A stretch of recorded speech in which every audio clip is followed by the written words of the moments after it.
आज हम एक ऐसे टॉपिक के ऊपर बात करने वाले हैं जिसका नाम निकालते ही लोग एक तो ऑकवर्ड हो जाते हैं या हंसने लगते हैं। Sex education.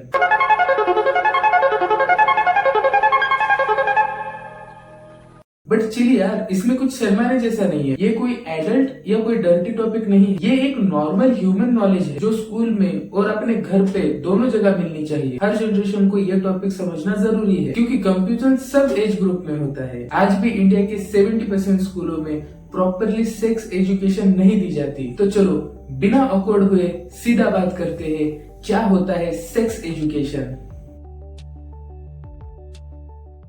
सेक्स एजुकेशन का मतलब सिर्फ सेक्स नहीं होता भाई, ये पूरा कॉम्बो है नॉलेज का। बॉडी के changes, puberty, emotions, relationship, consent और सेफ्टी। बेसिकली सेक्स एजुकेशन ये सीख देता है कि अपनी बॉडी के साथ कैसे कंफर्टेबल रहे और दूसरे की रिस्पेक्ट कैसे करे। ये सब्जेक्ट स्कूल में होना चाहिए ताकि बच्चे गलत इंफॉर्मेशन ना ले। नॉलेज लेना कोई शेमफुल बात नहीं है, बल्कि इग्नोर करना ही डेंजरस हो सकता है। सेक्स एजुकेशन आपको मेंटली पीस भी देता है क्योंकि आपको अपनी बॉडी समझ आती है। ये अवेयरनेस अनवांटेड प्रेगनेंसी और सेक्सुअली अब्यूज के केस कम करने में हेल्प करता है।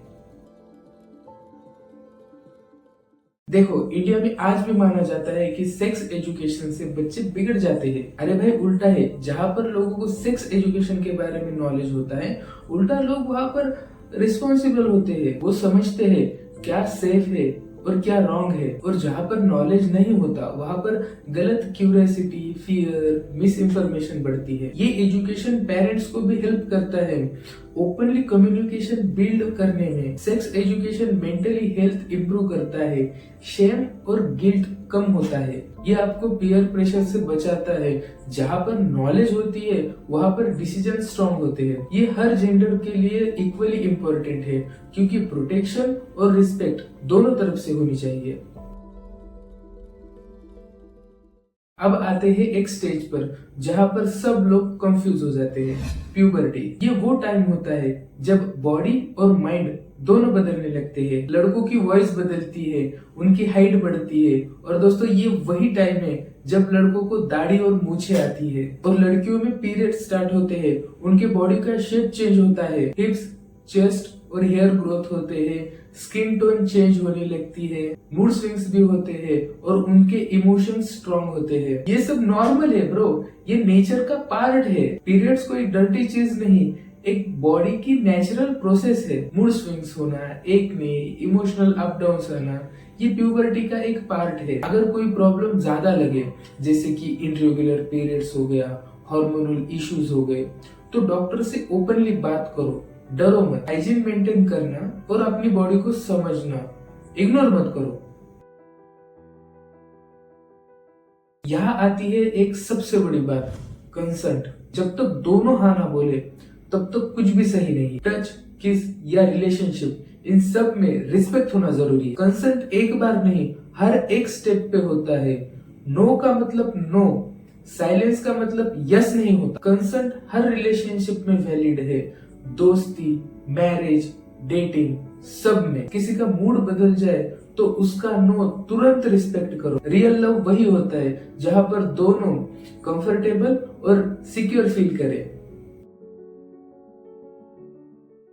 एक बात क्लियर कर लेते हैं, इंटरनेट पर सब चीजें सही नहीं होती। रील्स, मीम्स या रैंडम वीडियोस से नॉलेज मत लो। कुछ लोग मजाक में या चंद पैसों के लिए, व्यूज के लिए कुछ भी गलत चीजें प्रमोट करते हैं, कुछ गलत चीजें बोलते हैं। आप अपनी हेल्थ की इंफॉर्मेशन ट्रस्टेबल सोर्स से लो, या डॉक्टर्स, WHO या वेरीफाइड एजुकेटर्स से लो। पॉर्न या एडल्ट साइड रियल लाइफ नहीं दिखाती, वो एक्टिंग होती है, नॉलेज नहीं होता। यूट्यूब पर भी फेक हेल्थ एक्सपर्ट्स मिलते हैं।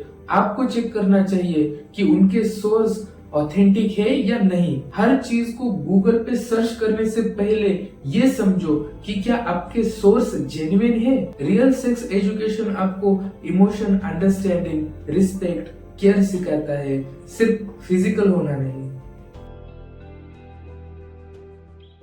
अब बात करते हैं इस वीडियो के सबसे इम्पोर्टेंट सेगमेंट के बारे में, गुड टच और bad touch. Good touch, bad touch ये बस लड़कियों के लिए नहीं होता, लड़कों के लिए भी होता है। और याद रखना ये प्रॉब्लम छोटे बच्चों के साथ भी होता है, चाहे 3 या 4 साल के बच्चे क्यों ना हो या उनसे भी छोटे क्यों ना हो। इसलिए हर पेरेंट्स को और केयर टेकर को ये बातें समझना बहुत ज्यादा इम्पोर्टेंट है। अपने बच्चों को बचपन से ही गुड टच और बैड टच के बारे में नॉलेज दीजिए। देखो हर एक टच एक मैसेज देता है। गुड टच वो होता है कि जिसमें प्यार, केयर, सेफ्टी का फील होता है, जैसे कि पेरेंट्स का हग हो गया, टीचर का शोल्डर टैप हो गया या अपने दोस्तों का हैंडशेक हो गया। लेकिन बैड टच वो होता है जिसमें अनकंफर्टेबल, कंफ्यूज, स्केयर्ड फील हो, जैसे कि आपके प्राइवेट पार्ट को कोई टच करे, चेस्ट हो गया, नेक हो गया, बिटवीन द लेग यानी कि दोनों पैरों के बीच में,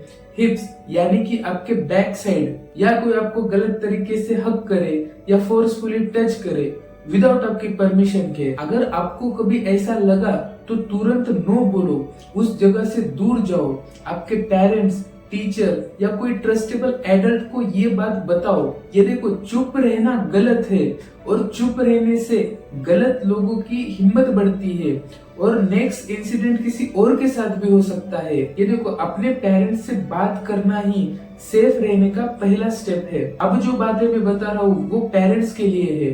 अपने बच्चों के क्वेश्चन की रिस्पेक्ट करो। अपने बच्चे क्या कहना चाहते हैं उसको सीरियसली समझो, उनका कंफ्यूजन दूर करो। अगर बच्चे किसी अपने ही घर के सदस्य का नाम ले रहे हैं तो चुप मत बैठो, एक्शन लो। एक्शन लेने से समाज और सोसाइटी को एक मैसेज मिलता है, लोगों में अवेयरनेस फैलती है और नेक्स्ट इंसिडेंट होने से पहले लोग एक बार सोचेंगे तो जरूर। गुड टच वो होता है जिससे कि आप सेफ और हैप्पी फील करो, और बैड टच से आपको ऑकवर्ड, फियर और गिल्ट फील होता है। बैड टच कहीं पर भी हो सकता है, स्कूल्स में, पार्क्स में, घर के आसपास या घर में भी हो सकता है, इसलिए अलर्ट रहना जरूरी है। किसी भी एज में अगर टच अनकंफर्टेबल लगा तो लाउडली नो बोलो और तुरंत अपने ट्रस्टेबल एडल्ट को बताओ। कोई भी अगर आपको बोल रहा है कि ये सीक्रेट है, इसको सीक्रेट रखो, तो समझ जाना कुछ गलत हो रहा है और ऐसे सीक्रेट सेफ नहीं होते। अपनी फ्रेंड्स को,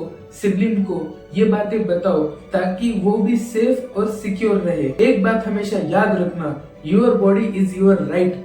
किसी को हक नहीं है विदाउट आपकी परमिशन आपके बॉडी को टच करे, या आप किसी और की बॉडी को विदाउट उसकी परमिशन उसको टच करे।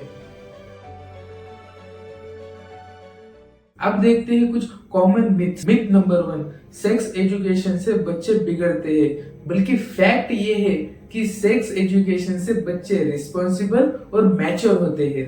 दूसरी मिथ कुछ ऐसी है कि सिर्फ एडल्ट्स को ही सेक्स एजुकेशन के बारे में नॉलेज होना चाहिए, बल्कि रियलिटी ये है कि हर एज पे बॉडी के हिसाब से नॉलेज मिलनी चाहिए। ये मिथ बहुत ज्यादा पॉपुलर है कि लड़कियां पीरियड्स में काम नहीं कर सकती, बल्कि फैक्ट ये है अगर लड़कियां कंफर्टेबल हो तो वो कोई भी काम इजीली कर सकती है।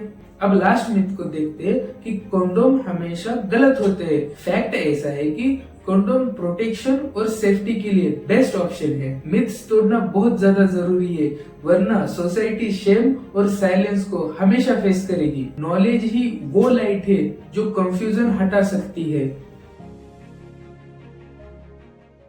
तो दोस्तों, सेक्स एजुकेशन का ये मतलब नहीं कि कुछ गलत ही सीखो। इसका मतलब अपनी बॉडी को और अपने माइंड को समझना और दूसरों की रिस्पेक्ट करना। जितनी ज्यादा क्लियरिटी होगी उतनी सेफ्टी और कॉन्फिडेंस मिलेगा। अगर ये वीडियो आपको इंफॉर्मेटिव लगा हो तो लाइक मारो और कमेंट सेक्शन में अपना ओपिनियन दीजिए। और हाँ, सब्सक्राइब भी करना है आपको। मैं हूँ वर्धन, मिलता हूँ आपको नेक्स्ट वीडियो में।